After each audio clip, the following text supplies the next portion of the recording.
Ora, o tema desta palestra agora é o despertar da consciência. A vida, considerada sobre qualquer aspecto, inclusive o espiritualista, é uma sucessão de eventos e fenómenos, de transformações, obedecendo à lei universal da evolução.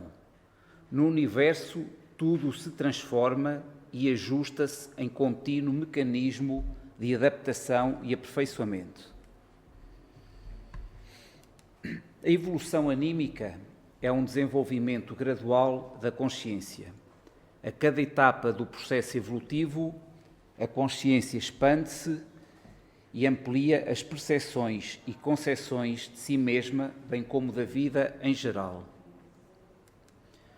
Tudo faz parte deste processo universal, inclusive o estado evolutivo humano. Acontece que a evolução da consciência não se dá de forma linear, mas em ciclos sucessivos, pois nós não podíamos evoluir tudo numa passagem só aqui na Terra. Temos que vir várias vezes, porque desde que fomos criados lá atrás no tempo, simples e ignorantes, até chegarmos a espíritos crísticos, a anjos, a caminhada é longa, muito longa, portanto, são vários ciclos. No final de um ciclo e início de outro mais avançado, ocorrem momentos especiais de crise, de alteração de rumo, de mudança de plano vibratório. Cá está, porque um espírito nunca regride. O espírito ou estagna ou evolui. Podemos estagnar uma, duas vezes, mas depois, pela lei de evolução, vamos evoluir, nem que seja pela dor. Mas pronto, e quando evoluímos, vamos subir um patamar no nosso degrau. Logo, o plano vibratório nesse patamar é um plano vibratório superior ao plano que estávamos anteriormente. Em algumas etapas do processo evolutivo, para alcançar maior nível de consciência, a pessoa precisa de romper com padrões de conduta que não servem mais ao novo estado. Pronto, nós hoje vivemos num mundo de provas e expiações. Segundo dizem os espíritos, estamos no século do espírito, portanto, não tardará que a Terra passará a ser um mundo de regeneração, e nós, no mundo de regeneração, não vamos ter que mudar os nossos padrões de conduta, porque serão diferentes. Por exemplo, na Terra o mal ainda existe bastante mal, mas há mais bem do que mal na Terra. Também, se não fosse assim. Portanto, a conduta que não serve mais ao novo estado. Portanto, existe uma crise de crescimento. Tais situações são como rupturas no padrão de vida que o ser vinha trilhando de modo condicionado, rumando para patamares de maior expressão, lucidez e liberdade. Após a conquista da autoconsciência, isto é, a percepção de si mesmo como individualidade pensante, desde os primeiros indícios do raciocínio, em tempos remotos, até às conquistas atuais da razão aprimorada, o despertar tem ocorrido em etapas sucessivas de autossuperação. É claro, à medida que vamos evoluindo, vamos superando determinadas etapas. Na fase atual, ocorre para uma parcela significativa da humanidade o gradual despertar da consciência espiritual, retirando os seres do estado de semiconsciência em que estagiaram por longos períodos e os convidando a novas conquistas evolutivas. Esse amadurecimento significa a transferência do foco de consciência do ego ou personalidade para o espírito. É o despertar para a realidade do que se é, além da condição em que se está, pois nós, além de sermos um corpo, também somos um espírito. O corpo é de passagem, o espírito perdura. Tal processo provoca necessariamente mudanças significativas no modo de ser de quem o experimenta. Tudo se lhe apresenta novo: valores, princípios, leis espirituais, até então desconhecidas ou desconsideradas, bem como perspectivas de participação ativa nos movimentos renovadores da sociedade e no mundo. Todos os seres, mais cedo ou mais tarde, passam pelo despertar da consciência espiritual. Isto significa reconhecer-se cada um como é, espírito imortal, essência divina, em estado temporário na matéria. A matéria, o corpo. Como o nome indica, é um verdadeiro despertar do sono da ignorância em que vivia até então. É um abrir os olhos da alma para realidades que se faziam inexistentes para a cegueira seletiva do espírito, quando estava em estágios inferiores. A partir deste despertar, tudo se transforma, desde a percepção do mundo e das circunstâncias até aos relacionamentos e papéis que se desempenha na vida comunitária. O despertar espiritual requer, naturalmente, mudanças no estilo de vida e o enfrentar de novos desafios que se transformam em excelentes oportunidades de crescimento. No início, a incompreensão alheia, as críticas gratuitas, a desconfiança quanto à sinceridade dos novos ideais abraçados, tudo pode parecer conspirar contra as novas aquisições e são impostas por aparentes adversários do progresso, os quais se incomodam com aquele que lhes mostra perspectivas diferentes e mais elevada de vida. É claro, se nós nos deixarmos influenciar, regredir, como eu disse há pouco, nunca, mas podemos estagnar se nos deixarmos influenciar pelas companhias. Desde que preserve nos novos ideais, quem despertou para as realidades do espírito, através do amadurecimento interior, do serviço e da ação edificantes, fortalece-se na fé e na confiança e ganha maior motivação para continuar nas tarefas renovadas e renovadoras do destino individual e, consequentemente, coletivo. Ora, quanto mais evoluídos estivermos, mais obrigações nós temos. Por exemplo, nós que queremos ser espíritas, ou que somos espíritas, temos mais responsabilidade já na vida de quem não é espírita, por exemplo. Cada ser tem o seu momento de intensificar a luz interior, após longos períodos em que transitou pelas sombras da ignorância.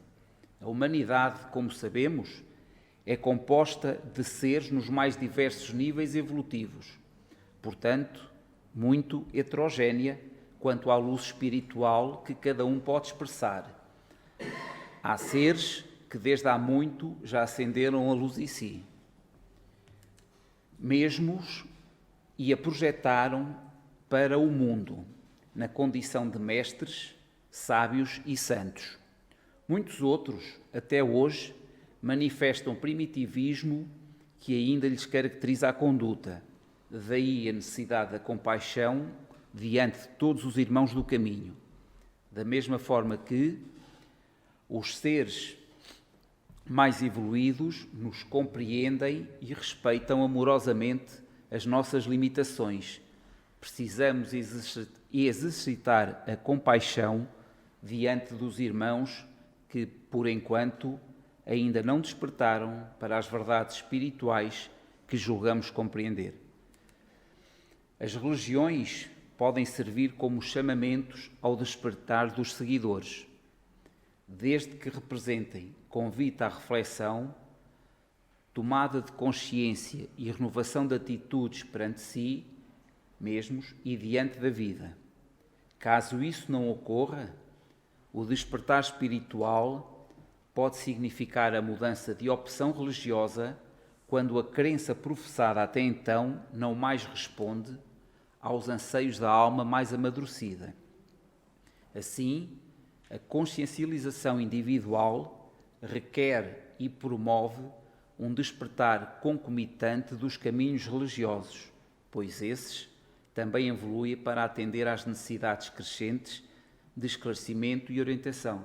E temos visto, por exemplo, isto na Igreja Católica, sobretudo com o Papa João Paulo II, depois penso eu, é a minha opinião, que com Bento XVI a coisa parou um bocadinho, mas agora com o Papa Francisco ele já está a dar também um passo mais largo da Igreja até compreender determinadas coisas que até então não queria compreender. E o Papa Francisco está, penso eu, está a fazer um excelente trabalho neste patriarcado. A doutrina espírita, como revelação dos tempos modernos, é um valioso convite ao despertar espiritual para o ser humano atual, pois apresenta propostas renovadoras e repletas de ensinamentos e consolações, fala à razão e toca o coração, tendo assim a força de auxiliar aqueles que já se mostram receptivos aos apelos do alto para se unirem aos servidores da nova era de fraternidade que se anuncia para todo o mundo. Momento de despertar. Na Epístola de Paulo aos Efésios, capítulo 5, versículo 14, ele diz: Desperta, ó tu que dormes, levanta-te dentre os mortos e o Cristo te esclarecerá. A quem se dirigia Paulo? Quem são os que dormem? Faço estas questões.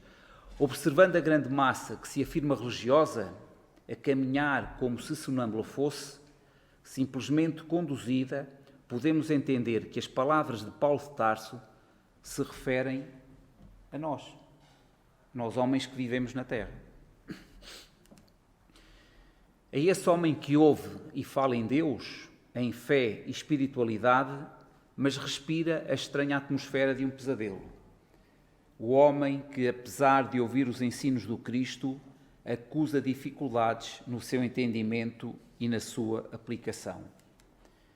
A criatura que se encanta com a poesia das letras do Evangelho, mas depressa as relega ao esquecimento. É que o coração e a mente não cedem ao convite. Incapazes de analisar, portanto, de compreender, dormem amortecidos. Os estudiosos que se referem à questão da consciência no homem afirmam que ela passa a maior parte da sua vida em estado de sono. Nesse estado, ele vive no mundo tal qual um robô, conforme as regras que lhe são impostas, convenhamos, nem sempre equilibradas. A sua opinião depende do que pensam os outros. Ele assume esta ou aquela postura face à tradição.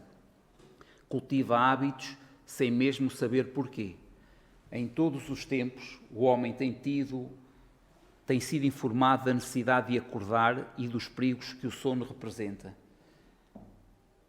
Em relação a este da tradição, eu até há 2 sábados atrás, eu era um apaixonado, adorava ver a tourada, mas por ver outra espécie de tourada, que são os recortadores, que são aqueles homens que enfrentam o touro está em pontas, e eles só se desviam deles ou saltam por cima do touro ou deitam-se debaixo e o touro passa-lhes por cima.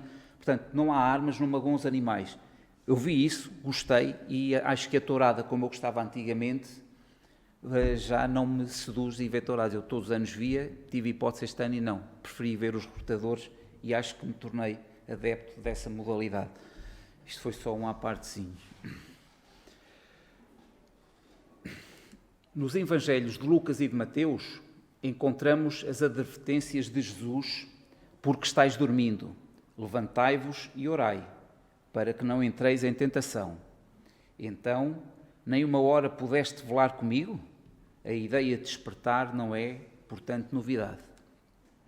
Conta-se que certo dia perguntaram a Buda: o Senhor é Deus? Ele respondeu: não. Então é um anjo, afirmaram. Ele voltou a esclarecer: também não. E por que é tão nobre, tão puro e fulgurante? Indagaram. Calmamente ele disse: porque estou desperto. Só estas palavras: porque estou desperto. Despertar é começar a pensar em si mesmo, o que faz, o que deseja, quais os propósitos que pretende atingir na sua vida e a que finalidades se destinam. É urgente, assim, examinar-se e realizar o esforço pessoal para se levantar do estado em que se encontra, permitindo-se plenificar pela luz que emana do Cristo. Entre os seres que podemos citar que despertaram em plenitude, encontram-se Sócrates, o filósofo grego, Francisco e Clara de Assis, Paulo de Tarso, Allan Kardec, exemplos só apenas, para citar alguns.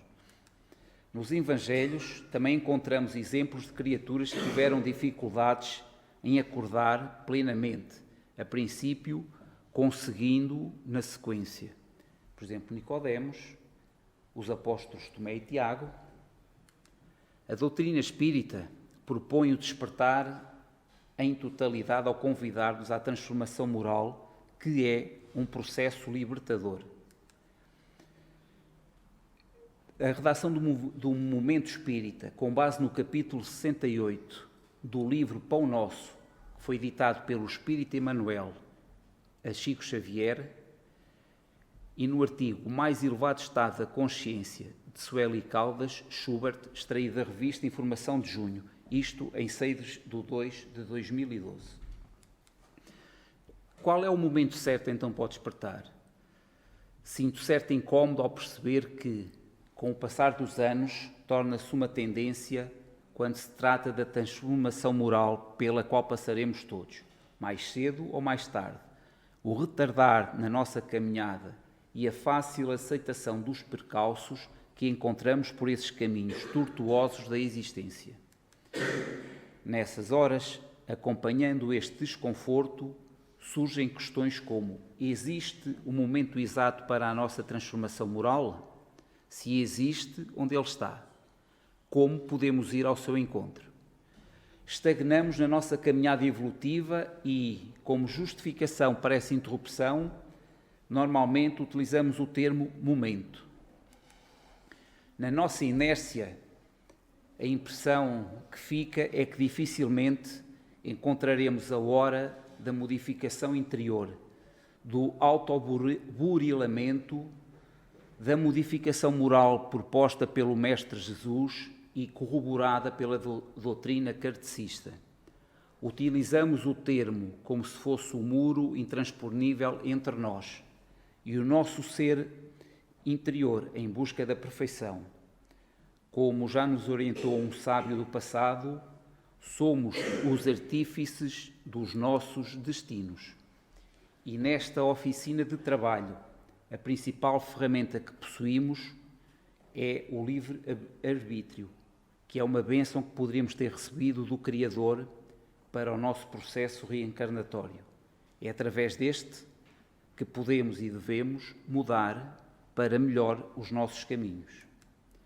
A inteligência universal, quando nos presenteou com este atributo, parece-me que tinha como intenção que procurássemos em nós mesmos a capacidade de optar pelas experiências mais enriquecedoras para a nossa existência, não unicamente o melhor para uma passagem momentânea.